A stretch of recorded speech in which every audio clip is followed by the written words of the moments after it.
હૈદરાબાદ પછી હવે વડોદરાથી વડાપ્રધાનની હાકલ work from home, car pooling અને પબ્લિક ટ્રાન્સપોર્ટ વાપરવા અપીલ. દેશના વડાપ્રધાન નરેન્દ્ર મોદીએ માત્ર 24 કલાકમાં બીજીવાર દેશની જનતાને મહત્વની અપીલ કરી છે.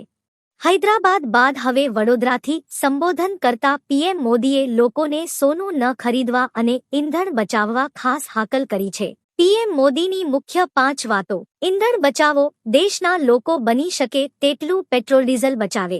કાર પુલિંગ કરો, એકલા કાર લઈને ન નીકળો, 4 થી 5 જણા ભેગા થઈને જાવ. પબ્લિક ટ્રાન્સપોર્ટ, બસ, ટ્રેન, મેટ્રોનો વધુમાં વધુ ઉપયોગ કરો. વર્ક ફ્રોમ હોમ, ઓફિસોમાં વર્ચ્યુઅલ મીટિંગ અને ઘરેથી કામ પર ભાર મૂકો. ઓનલાઈન ક્લાસ, સ્કૂલોમાં પણ શક્ય હોય તેટલા વર્ચ્યુઅલ ક્લાસીસની વ્યવસ્થા કરો. વડાપ્રધાને કહ્યું કે ઈંધણની બચત એ જ દેશની તાકાત છે. જ્યારે આપણે પેટ્રોલ બચાવીએ ત્યારે દેશનું વિદેશી હુંડિયામણ બચે છે અને પર્યાવરણ પણ સુધરે છે.